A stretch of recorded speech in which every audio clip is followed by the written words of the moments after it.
I don't usually like starting on a negative note. But if you were given my job to bring this fascinating event to a close, I bet you would also be feeling somewhat negative about it. Not negative because the day hasn't been thrilling or because the contributions haven't been extremely thought-provoking, or indeed, even more significantly, that there has been truly a range of intellectual and cultural performance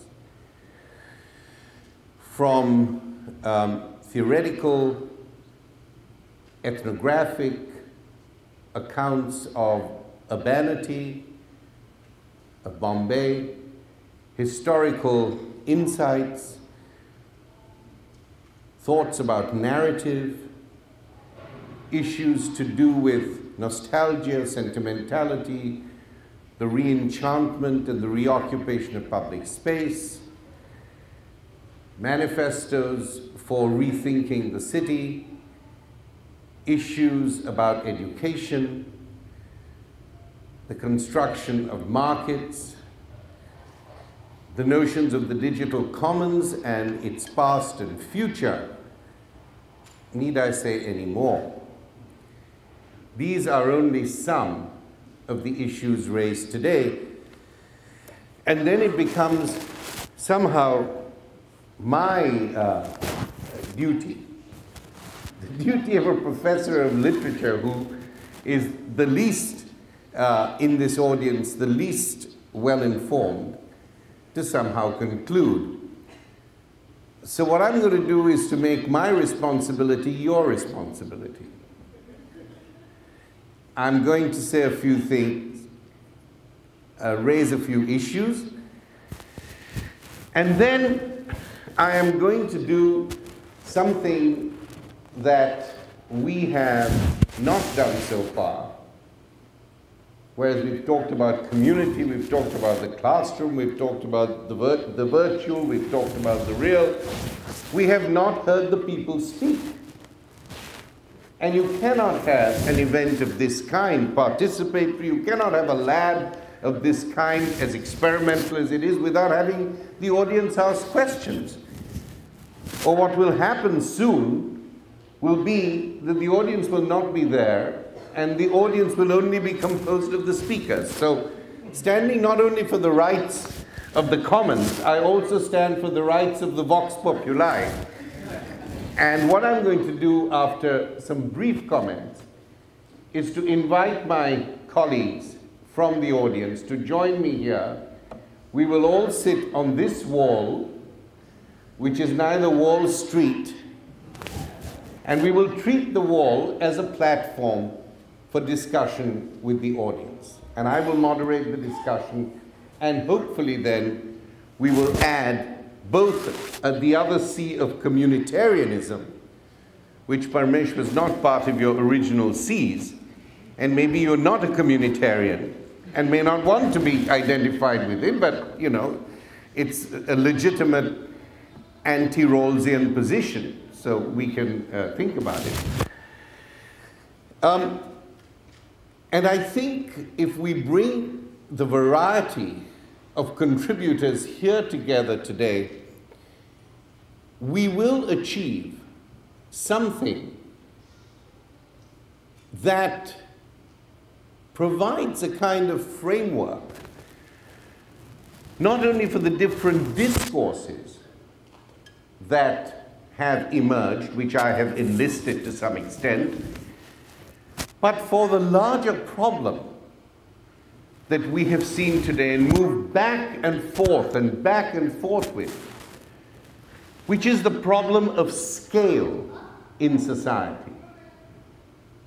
The individual, the community, the group, the nation, the urban, the city, the territorial, the non-territorial, the virtual, and the web.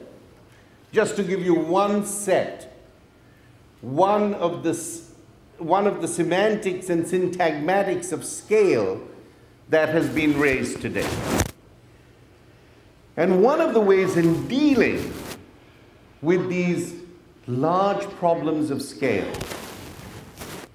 in social life is to begin to think of the notion of civil society in an era in which the virtual and the material are continually in conversation with one another, as indeed is the historical and the aspirational. And the image of Bombay is both historical and aspirational, as you know, was central to our deliberations. Whether it was in the cab, the black and white cab, whether it was on Marine Drive, whether it's in the movies or in the songs, whether it's in the juxtaposition of skyscraper and slum.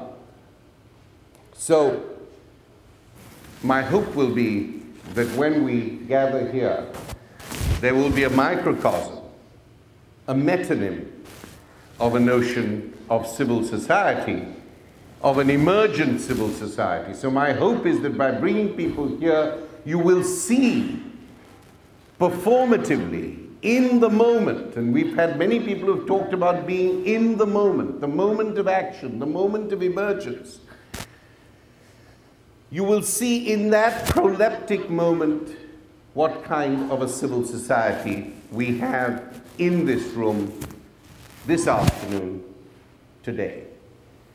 For this, of course, I want to thank Parmesh and Nisa Godrej, and indeed the Godrej family. Am I sounding really weird? I'm beginning to think I'm having some kind of a breakdown here. Is this, you know, the sign of paranoia is always when you hear your voice coming from outside. And I have no desire to belong to those, and I greatly admire my friend Fred Jameson, who believe in postmodern schizophrenia. I rather like to be on this side of the schizophrenic divide. So, Parmesh and Nisa, thank you very much. Thank you for truly bringing together these emergent elements of a new culture, of a new constitution of culture, and a new constitution of conversations about culture that is as relevant in Bombay as it is in Boston, that's as relevant in the fringes, and I don't want to forget them, of those societies which are making a transition from the rural to the urban. And I think it is important, therefore, to be as concerned about the shadow lines, to quote from a friend, Amitav Ghosh, the shadow lines of urbanity and rurality that we actually experience now. Whether the rural is represented in the city by those who serve and form a part of service for it, for urbanity, or whether the rural is something towards which the urban is now traveling. So I want to suggest that the Godrej Lab, which is such a remarkable idea of connectivity, contradiction, and connection, should take this urban-rural shadow line as seriously in a future event as we have taken the city and the urbanity today. I also want to applaud the aplomb with which Parmesh suggested early in the morning when talking about technology, but I would also apply this to the complexities of contemporary society. And I'm putting words in your mouth, Parmesh, but that we should enjoy the inconvenience of dysfunction. You remember the mics went zany. Some people could hear and others couldn't. But I think that that is what a contemporary notion of civil society, constituted from determinate emergent elements and residual elements, must allow us the freedom to, in a way, either enjoy or negotiate a sense of dysfunction, and actually learn not to celebrate it, but to work with it. Before I make my two comments and then invite my colleagues onto the floor, quite literally on the floor, let me say that personally, when you participate as listener in an event such as this one, I always think the sign of how much I'm learning is signaled by the way in which the archive that you carry in your mind, the archive of thoughts, of citations, quotations, ideas, come to be revised as you hear contributions. And what came to mind today was a fragment on architecture by Wittgenstein, by Ludwig Wittgenstein, philosopher. And of course the problem with this is that I can't actually find that fragment, but I can paraphrase it. And I think it works very well as an epigraph for our conversations today. In the Notebooks to Culture, Wittgenstein says something like this. He says, the reason why, and there's of course now a great historical irony here, the reason why Western philosophers will never quite understand what I have done and what my work means is, he says, because I'm not interested in making buildings that go higher and higher and higher. Of course, he's talking metaphorically. I'm not simply interested in vertical linearities or horizontal teleologies. I'm not simply interested in always coming to the summation, to the end, to the moment of sovereignty or teleology. Wittgenstein, who was very interested in architecture, extremely interested, said, in this context, what I'm interested in, he says, is to think not only of what is built, but also of the unbuilt.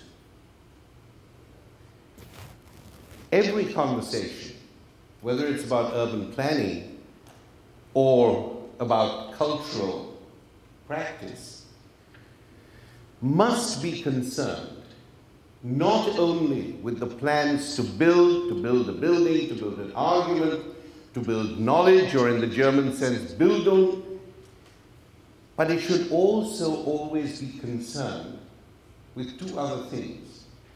One, the ghost of what will be left behind, the ghost of the building, that which has not been built, what could have happened, what could have been built, the way an argument could have moved, the way a society or a community could have moved, on the one hand, and on the other, what could be built if what hasn't been built were not on the floor.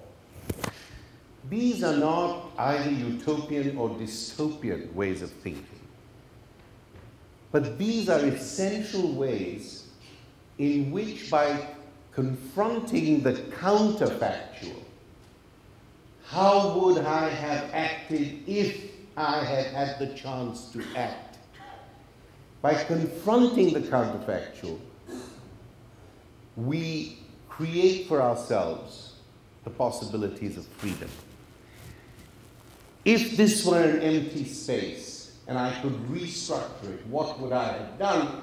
allows you not simply to chew on a bit of straw and dream, but it allows you to relocate that hope, that aspiration in a different way, to treat the obstacle as an opportunity. And I think this is one of the most important things in our time, to treat the obstacle as an opportunity, because then we don't polarize in an unhelpful way. We learn over the long term how to negotiate, how to make connections, how to change the course of even those who we think are more powerful than ourselves, because power and authority are not the same things. Power can force you to go in a direction, but the powerful, if you disagree with them on good grounds, can never force their authority on you. And this margin of freedom between power and authority, I believe, is exercised through what I have called counterfactual thinking. If I had the chance, what would I have done? If this hadn't been built, if this was not the premise of the argument, where would I have gone? This, I think, is very important, and something like this has emerged for me in this conversation today. Now, what has emerged, therefore, and what I hope we will see soon, is the concept of this kind of questioning when you articulate different elements together, and how this may contribute to thinking of civil society in global times. I just want to make 2 points about this day's discussion. One, that it seemed to me that certainly up to lunch, we heard many fascinating talks from very different perspectives on dealing with different issues, but most of them, in their own ways, talked about something deeply complex, which is how to think about transition, how to think historically, politically, and ethically about a moment of transition. Now, you had it in Namita's talk when she talks precisely about the moment of transition. I take a phrase from her. For her, that moment of transition was represented to her by nostalgia. And don't ever think that nostalgia is only about the past. Nostalgia is the way in which you handle the past in order to be able to confront the present or the future. Nostalgia is not a lazy emotion. It's an emotion that is only made lazy by those who don't understand it and who sentimentalize it. Nostalgia is, in a way, the threshold of how you make a transition. My dear friend, Gyan Prakash, old and good friend, talked, I mean, old only in terms of the years I've known him. As you can tell, he has the kiss of eternal youth, unlike some of us, present company accepting, who feel rather in the grandfatherly position here, with so many young and forceful and energetic people. But Gyan Prakash talked about transacting with the city, and transactional time, the transactional activity, as psychoanalysts have often talked about, is very much about the give and take of transition without knowing exactly what the terminus will be, what the future will hold, what the end will be. It is to really think carefully about the process of transition. Of course, another wonderful and very pleasurable example of this was Chick Chocolate's music, which, as Narration said, went from the Taj Hotel through the African American tradition, through New Orleans and Louisiana, and back to Bombay again. Again, a series of creative transitions. Again, a discourse of music that said, if I were not only in Bombay, if I were also coming from elsewhere, if I could also go elsewhere, what would I be? Again, that counterfactual way of thinking that is so important to aspiration, so important in our times to thinking about cultural differences, cultural diversities, and making new productive hybrid objects in the world of consumption, whether it's cultural consumption or any other kind of consumption.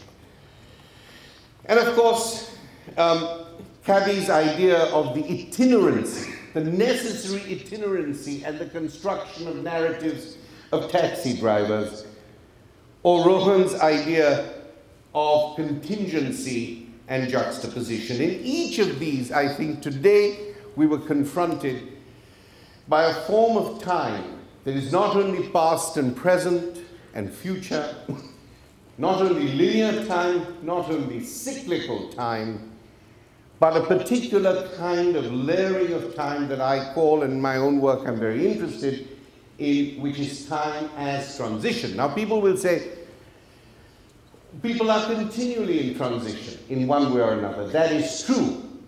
But what do we do when a mass of people, like today, talk about this transition? And I think what we've got to think about is transitionality not only as the description of a particular temporality, but the transition as an analytic category. Just as you have some analytic categories that are holistic, who like to look at the whole thing at the same time, some who look at very specific things. We've got to be able to think of transitional time when we talk about culture, when we talk about consumption, when we talk about industry, when we talk about change. Transitional time as a kind of measure of knowledge and value. This is a much longer argument, but I just want to put it on there because so much that came up today was about times of transition. And now my second and final point. Together with transition, in the latter half of the day, there was an insistence on, let me call it, disordered or reordered conjunctions of things. People kept saying things simultaneously happen that somehow don't hang together. Things keep on happening. We heard this again and again in various moments, where with transition come these kind of juxtapositions of ideas, of objects, of different classes, of different cultures, of different customs. And the whole thing, I thought, both the issue of transition and then of juxtaposition, or the side-by-sideness of things, was rather beautifully illustrated when we had Julie Andrews singing. These are some of my favorite things, is that right? Followed then by Alicia, who completely did something totally different, but she was also singing, right? Then followed by Neera, who in a way reenacted for us the classroom, and although she talked about public education, I would suggest with respect to all, in some way she was closer to Julie Andrews than to Alicia. And there was this continual juxtaposition in the second half until we ended with two very realist representations of what happens in schools today, particularly in government schools, and the request, the plea to the audience for a real commitment to these issues. So it has become, in a way, very much part of our times to discuss our lives, to the ethnography of the present, as a constitution of these very chaotic different things in which we are involved. Our lives are double or triple. We travel all over the place. We have virtual identities and real identities. What are we to do with all this? We see this very often as indeed today, and I take these terms from what was spoken today as very much the conditions of our being. And my question is, yes, we are, in that sense, often caught, not only now, but in modern and pre-modern times, with a sense that we live somewhere between a maze and a labyrinth. But of course, despite the chaos, despite the laterality, despite the lack of a closure or a sense of teleology which has been on many people's minds today, we have to make judgments. We have to make choices. We have to act in one way or another, because in our lives, and I say this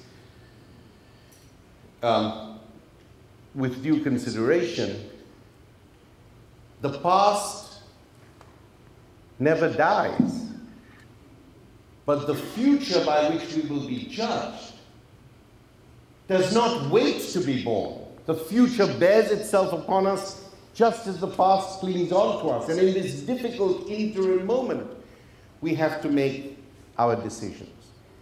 We have to decide our politics. We've got to decide our faith, our personal relationships, our commitments.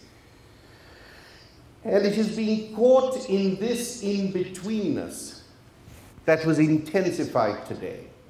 Intensified in many ways, and made me think that as we talk about the chaos of our lives or the chaos of our times, its postmodernity, its contingency, we have to equally talk about what it means to be an agent, what it means to be an actor, how it means to negotiate that contingency, because the option is not to be simply baffled by it, but to work around it, to interpret it, to move through it. How do we make change happen in these conditions? And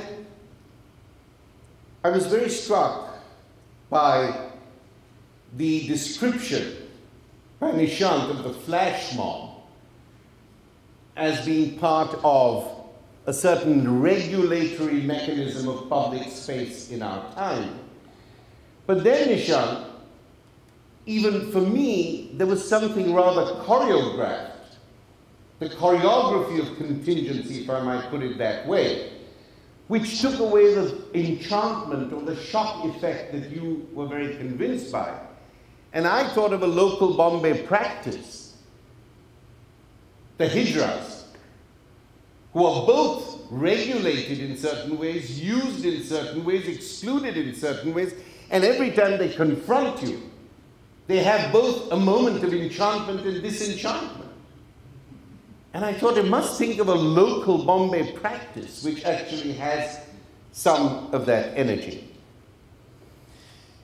Of course, we're confronted with unintelligibility, we're confronted with obscurity, but we must move beyond. And finally, I just have to say that for me,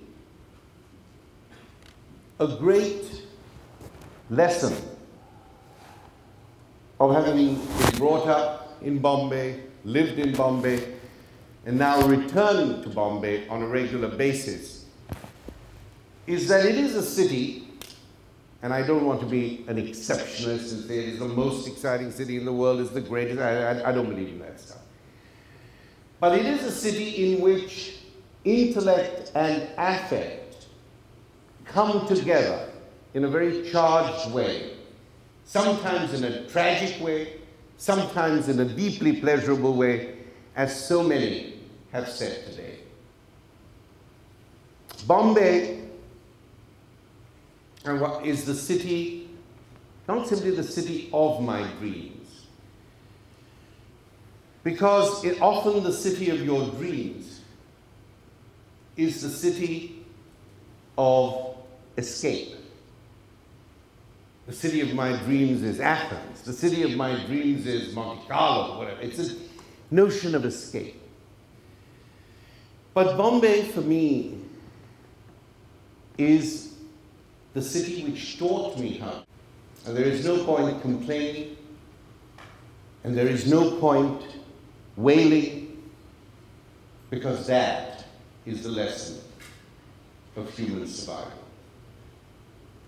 So, as I end with that message, which is neither optimistic or pessimistic, but I hope in some deep sense restorative, because these extremes are historically what we have had to live with. The moment of genocide, which came out of the moment of the greatest culture, Weimar. The moment of genocide in Rwanda, which came out of a society where there was 60% literacy, with a long history of bardic poetry and a great respect for the humanities. When we learn that we've got to deal with these things, then we learn that over time, in groups like this, by talking again and again with each other across broad divides, by experiencing the diverse things that we said we've all experienced, movement, travel, strangers, meeting one's enemies as much as one's friends. Through that, we learn how to survive. And I want to end then, again with a poem that came to mind while I was listening to the talks today. And of course, the miracle of the internet is one that I could just ask Parmesh to Google it, and the next minute I had the poem in my hand. In fact, when I mediate and chair things at the Humanities Center at Harvard now, I have one of my staff people sitting very close to me, because things occur to me as discussions happen. I send them notes and they bring me the materials that I need. And I did something like this today. This is a late poem by W.B. Yeats, the great Anglo-Irish poet. You know, he felt at some point in his life that he could not survive anymore. And the rumor is that he went and took this aphrodisiacal monkey gland treatment, where he certainly did something to his virility. In Switzerland, he did have some treatment, after which he wrote the most orgasmically brilliant, crazy poems. And I've always loved this Yeats, who in his 60s and in his 70s completely became aflame with desire and ideas. And these poems are called the Crazy Jane poems. And I want to read you just two stanzas, because it's very much what I was saying about the proximity of beauty and terror, or the proximity of benevolence and hatred. Fair and foul are near of kin. No, let me start from the beginning. You wouldn't mind an extra 2 minutes, would you? I met the bishop on the road, and much said he and I. This is the woman speaking. She says, "Those breasts are flat and fallen now, those veins must soon be dry. Live in a heavenly mansion, not in some foul sty," says the bishop. Fair and foul are near of kin, and fair needs foul, says Crazy Jane. My friends are gone, but that's the truth, nor grave nor bed denied, learned in bodily lowliness and in the heart's pride. And the woman continues, a woman can be proud and stiff when on love intent, but love has pitched his mansion in the place of excrement, for nothing can be whole or soul that has not been rent. Thank you.